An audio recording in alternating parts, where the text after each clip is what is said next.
Em tempos remotos, sonhos eram levados mais a sério.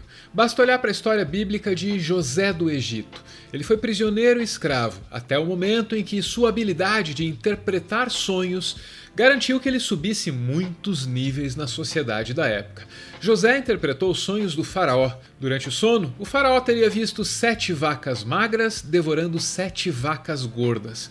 José concluiu que o Egito viveria 7 anos de abundância, seguidos por 7 anos de fome. Nessa história, muito antiga, um governante usa os seus sonhos para guiar o seu governo. O caráter premonitório dos sonhos pode ter sido levado mais a sério no passado, é verdade, mas ele continua fazendo parte da nossa cultura. E mais, embora não sejam exatamente proféticos, os sonhos podem sim ter a função de nos preparar para o futuro. Eu acredito que o sonho é uma reativação de memórias de experiências passadas, de forma a recombiná-las para gerar estratégias futuras. Então ele funcionaria assim como um oráculo probabilístico.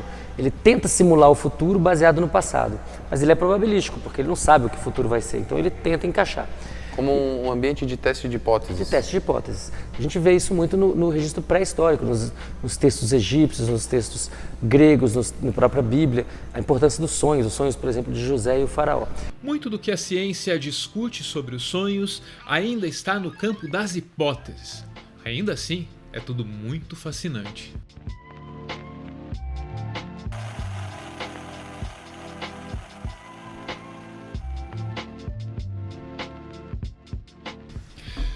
Você já deve ter ouvido falar em sono REM, ou REM, que é a sigla para Rapid Eye Movement, o movimento rápido dos olhos.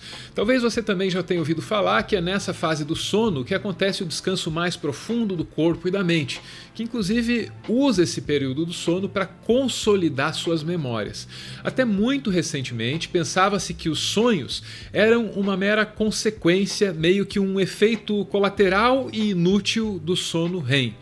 Só uma espécie de filme loucamente escrito, loucamente editado, que é exibido para você, enquanto o cérebro faz o que ele tem que fazer nessa etapa do sono. Acontece que o século XXI veio com novos estudos e novas hipóteses. É o que explica o Siddhartha Ribeiro, que você ouviu agora há pouco. Ele é neurocientista, possível e provavelmente a maior autoridade no assunto no Brasil. Além de pesquisador, o Siddhartha é um divulgador científico. Esse livro aqui torna acessíveis as complexas pesquisas sobre o tema. Nos últimos 5 anos houve muita mudança. Então, uma coisa que aconteceu é os primeiros artigos mostrando que os sonhos,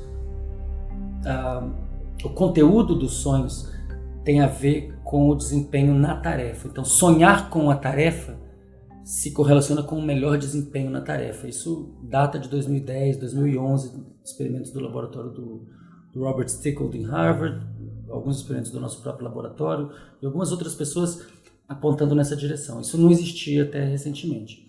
E isso está colocando a pesquisa de sonhos num outro patamar, porque até recentemente o sonho era apenas um subproduto do sono REM.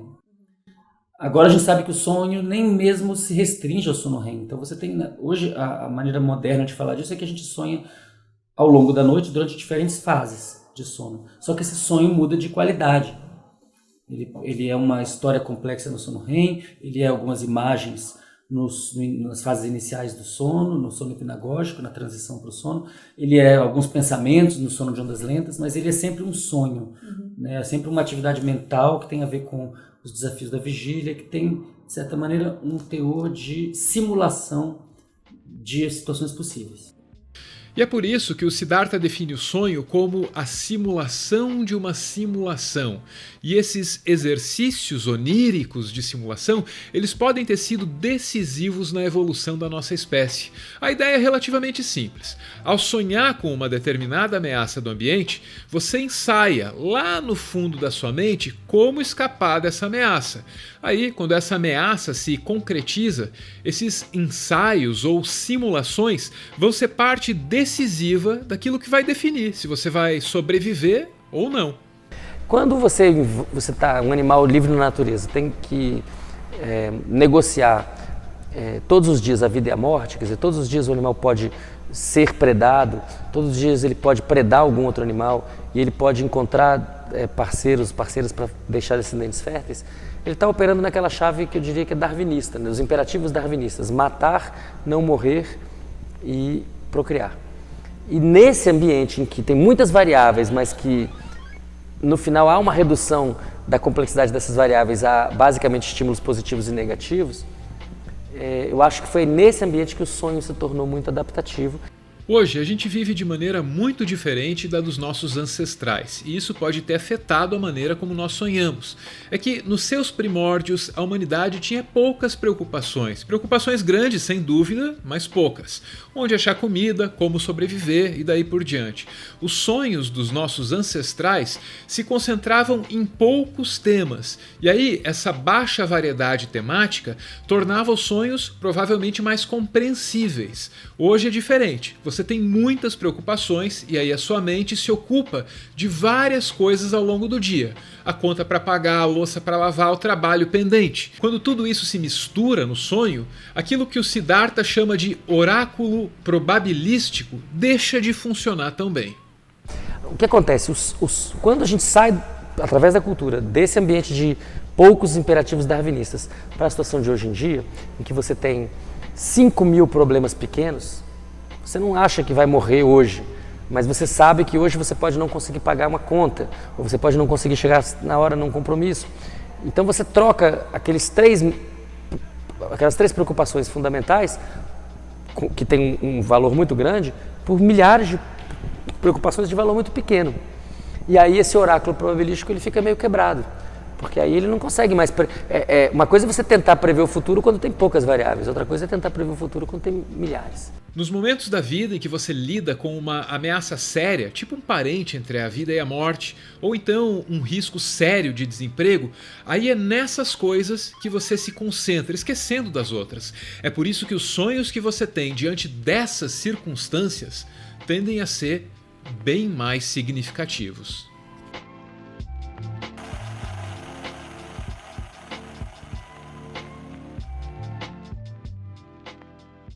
Ainda que a cultura tenha limitado as capacidades do chamado oráculo probabilístico, ele continua sendo muito útil como ferramenta de autoconhecimento e até de tratamento.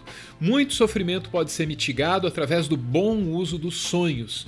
Acompanhamento especializado obviamente é necessário, assim como a lembrança dos sonhos. Para ter acesso a esse conteúdo, Siddhartha cita alguns métodos. Reservar um período ao despertar para isso, então não levantar da cama imediatamente, ela ficar na cama, tentar lembrar do sonho e aí ter papel e lápis à mão para poder relatar. E uma autossugestão na hora de dormir ajuda, então a pessoa vai dormir, a última coisa que ela faz antes de dormir é repetir para si mesma: vou sonhar, vou lembrar e vou registrar. Anotar os sonhos assim que se sai da cama também é um método poderoso para mudar a relação com a própria mente. Isso funciona muito bem. Pessoas que me dizem, eu dou palestras e as pessoas falam: eu nunca sonho, eu acho que não sonho, acho que tenho alguma lesão cerebral, não sonho. E você indica esse tipo de procedimento, em 5 dias, 6 dias a pessoa está escrevendo páginas e páginas e páginas. Então a gente tem, na verdade, muito sonho toda noite. Agora, o que fazer com isso?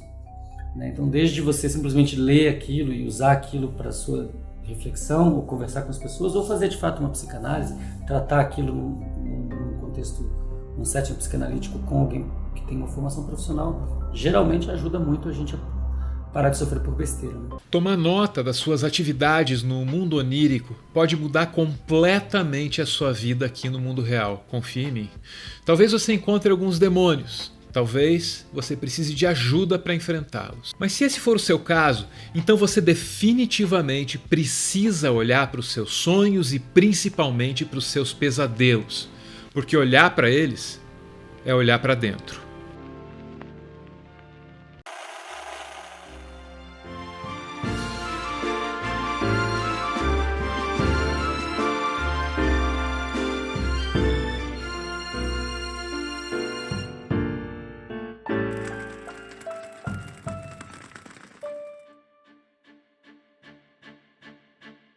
Muito obrigado por ver este vídeo até o final. O Meteoro é mantido graças a uma campanha de financiamento coletivo. Quem participa aparece aqui no finalzinho para receber o nosso agradecimento e para homenagear quem ama. Hoje a gente vê aí o Radamés com uma mensagem para Fabiana. Diz ele: Fabiana, minha princesa, ao contrário de muitos, eu sonho em viver contigo a rotina do dia a dia. Pois contigo, pagar contas, ir ao mercado, a reunião do colégio, comprar remédio para dor de barriga, sempre será o trabalho de um artesão ao moldar a contínua e eternamente sua obra-prima com toda a técnica e afeto que é capaz de expressar, tornando-a mais perfeita e mais poderosa, desconhecendo o limite. Dessa história só se pode saber o começo, pois o fim pertence aos segredos do cosmos. Te amo, meu amor. Beijo, gente. Valeu!